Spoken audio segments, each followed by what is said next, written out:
नमस्कार दोस्तों, मैं सलाहुद्दीन नवेद रोशन रहे के इस नए अंक में आपका स्वागत करता हूं। दोस्तों, पिछले अंक में हमने बात की थी कि ऑटिज्म को उसकी प्रारंभिक अवस्था में कैसे पहचाना जा सकता है और इसके लिए हमने 10 प्रमुख लक्षणों की जानकारी दी थी। अब अगर हम ये कहें कि हमने 10 लक्षणों के आधार पर बच्चे की पहचान की है, अब आगे क्या? हमारे क्षेत्र में कोई विशेषज्ञ सुविधाएं उपलब्ध नहीं हैं।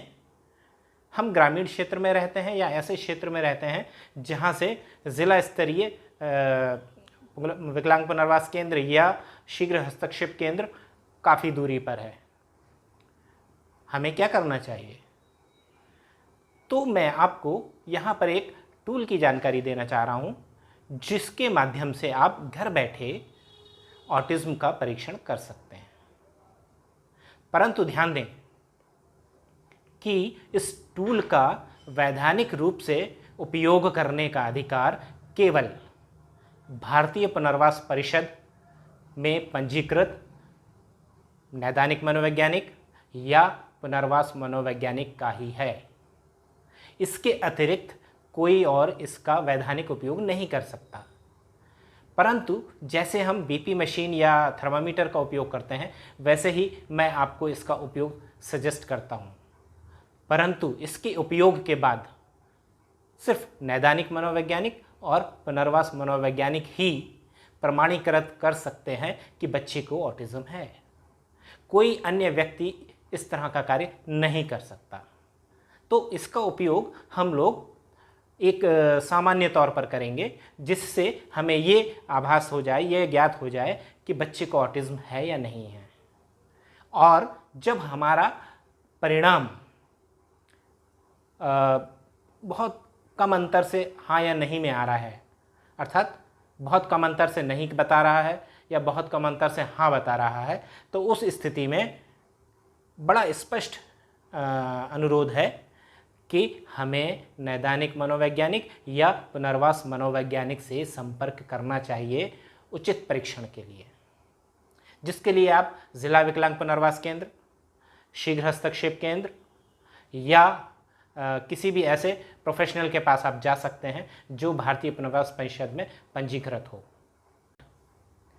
दोस्तों, आपको उस टूल के बारे में प्रारंभिक परिचय दे देता हूं। इस टूल को हम जानते हैं Indian scale for assessment of autism के नाम से, जिसका निर्माण राष्ट्रीय बौद्धिक दिव्यांग जन संस्थान सिकंदराबाद द्वारा किया गया है, जिसको पूर्व में हम national institute for the mentally handicap के नाम से भी जानते थे। यहाँ पर इनके द्वारा विकसित Indian scale for assessment of autism का हमने उपयोग किया है। इसको ऐप के रूप में या एक सॉफ्टवेयर के रूप में, वेबसाइट के माध्यम से या ऐप के माध्यम से उपयोग करने की सुविधा मैंने विकसित की है। आपके होस्ट और दोस्त ने इसको इस फॉर्म में उपलब्ध कराया है कि कोई भी कहीं भी इसका उपयोग कर सकता है, लेकिन प्रमाणीकरण सिर्फ नैदानिक मनोवैज्ञानिक और पुनर्वास मनोवैज्ञानिक द्वारा ही किया जा सकता है।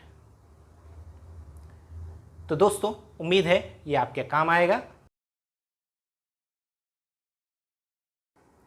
दोस्तों, सबसे पहले हम अपने फ़ोन में प्ले स्टोर को ओपन करेंगे। जब हम प्ले स्टोर खोलेंगे तो वहाँ पर हमें सर्च में जाकर ऑटिज्म टेस्ट लिखना है और सर्च करना है। जब हम सर्च करेंगे तो हमारे पास कुछ टेस्ट के ऑप्शंस आएंगे और हमें ऑटिज्म टेस्ट इस वाले जो इस समय टॉप पर है उसको क्लिक करना है, और जब ये आ जाएगा तो हम इसको इंस्टॉल कर लेंगे। बहुत छोटा सा सॉफ्टवेयर है दोस्तों, इसलिए बहुत जल्दी ही ये इंस्टॉल हो जाता है और इसके बाद हम इसको ओपन करेंगे। ओपन करने के बाद दोस्तों हमको रजिस्ट्रेशन पेज ओपन होगा, जिसमें हम बच्चे का नाम अंकित करेंगे, मोबाइल नंबर डालेंगे और सिटी डालेंगे, यानी जिस शहर से हम हैं। रजिस्ट्रेशन के बाद जब हम नेक्स्ट पे क्लिक करेंगे तो हमें लैंग्वेज सिलेक्शन का पैनल दिखेगा, हिंदी या इंग्लिश। हम जिस लैंग्वेज में टेस्ट को परफॉर्म करना चाहें उसको चुन सकते हैं। हम यहाँ पर हिंदी को चुनेंगे। भाषा का चयन करने के पश्चात जब हम आगे बढ़ेंगे तो हमको एक शॉर्ट गाइडलाइन नज़र आएगी। हमें टेस्ट कैसे परफॉर्म करना है इसके बारे में बताया जाता है। आने वाले टेस्ट में 40 क्वेश्चन दिए गए हैं। हर क्वेश्चन के 5 ऑप्शंस हैं। हमें किसी एक को सिलेक्ट करके आगे बढ़ना है। इस तरीके की गाइडलाइन होती है। उस गाइडलाइन के बाद जब हम नेक्स्ट पे क्लिक करते हैं तो पहला प्रश्न हमारे सामने आता है जो ये कहता है कि बच्चा नज़रें मिलाता है या नहीं या कम मिलाता है, और उसके 5 ऑप्शन दिए गए हैं। हमें उन 5 में से अपने बच्चे को देखना है, उसका स्तर देखना है और उन 5 में से एक को सिलेक्ट करना है, उसको क्लिक करना है और फिर नेक्स्ट पे या अगले पे बटन को प्रेस कर देना है, टच करना है। इस तरीके से हम जब एक के बाद एक 40 प्रश्नों का जवाब दे देंगे तो 40वें प्रश्न पे हमको आंसर करने के बाद नेक्स्ट या अगला ऑप्शन आएगा और हम उसको जब क्लिक करेंगे तो हमारे पास रिज़ल्ट आएगा जो सॉफ्टवेयर प्रोसेस करके जनरेट करता है आपके लिए। जब वो रिज़ल्ट जनरेट होगा तो उस रिज़ल्ट को हम पढ़कर पता कर सकते हैं कि बच्चे को ऑटिज़्म है या नहीं है। अगर है तो किस स्तर का है, माइल्ड, मॉडरेट, सीवियर, प्रोफाउंड। ये टेक्निकल वर्ड हैं, तकनीकी शब्द हैं, इसलिए आप इनमें मत उलझिए। बस इतना ध्यान रखिए कि बच्चे को ऑटिज़्म बता रहा है या नहीं बता रहा है। अगर बता रहा है तो हमें अगले स्टेप की ओर जाना है, और अगर नहीं बता रहा है तो हमें चिंता करने की ज़रूरत नहीं है। परंतु मैं फिर भी ये कहता हूँ कि चूँकि आप विशेषज्ञ नहीं हैं, आप एक पुनर्वास विशेषज्ञ नहीं हैं, मनोवैज्ञानिक नहीं हैं, इसलिए जैसे ही आपको समय मिले जल्दी से जल्दी आपको किसी मनोवैज्ञानिक से संपर्क करना है और बच्चे का पूरा परीक्षण कराना है, ताकि जो रिज़ल्ट आपने देखा था वो सही था या नहीं था ये स्पष्ट हो सके। क्योंकि आप विशेषज्ञ नहीं हैं इसलिए प्रश्नों को समझने में और अंकित करने में गलती हो सकती है, और इस गलती का नतीजा आपको और आपके बच्चे को ना भुगतना पड़े। इसलिए ज़रूरी है कि हम जैसे ही समय मिले नज़दीकी ज़िला विकलांग पुनर्वास केंद्र, ज़िला शीघ्र हस्तक्षेप केंद्र या किसी मनोवैज्ञानिक से संपर्क करें और उससे ऑटिज़्म का परीक्षण करवाएं। जो अगर अन्य कोई परीक्षण है और वो आपको सजेस्ट करते हैं, सुझाव देते हैं, तो आप वो भी करा सकते हैं।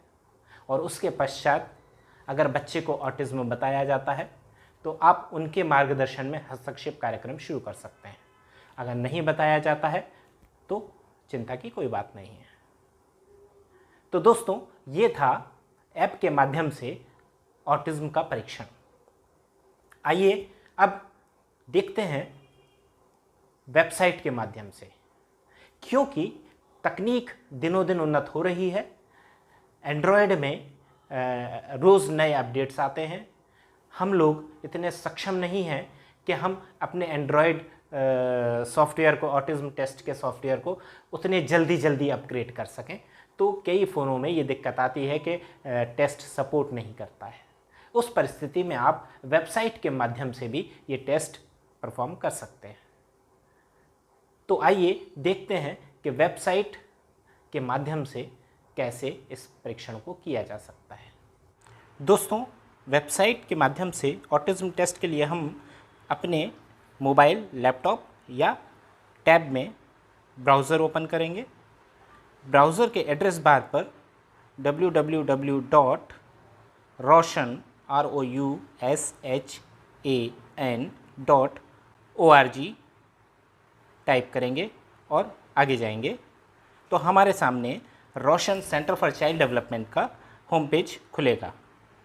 इसकी एड्रेस जो आइकॉन्स हैं उनमें सबसे ऊपर की लाइन में आपको home services, news, downloads education और ऑटिज़्म टेस्ट दिखाई देंगे।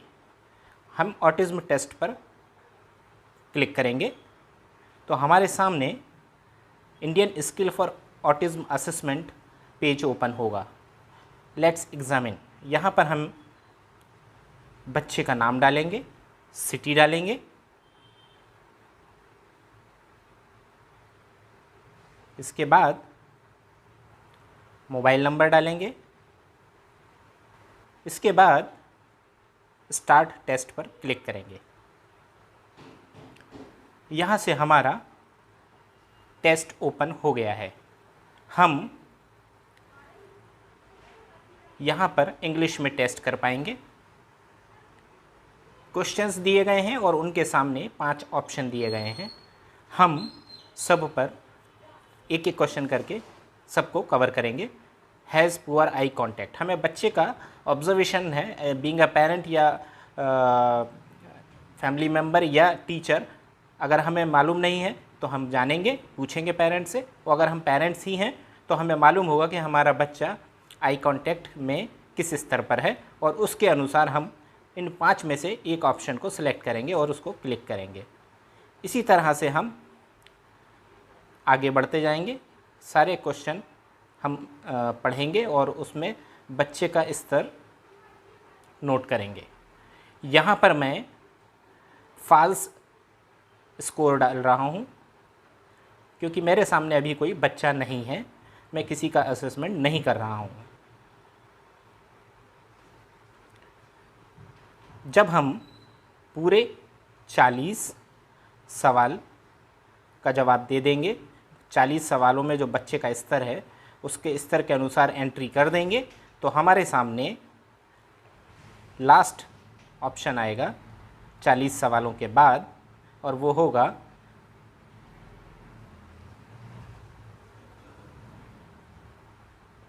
सबमिट। हम सबमिट करेंगे और कुछ ही क्षणों में हमारे सामने रिपोर्ट आ जाएगी। Your report, child name son, city Bhopal, और इस प्रकार हमारा रिज़ल्ट कंप्लीट हो जाएगा।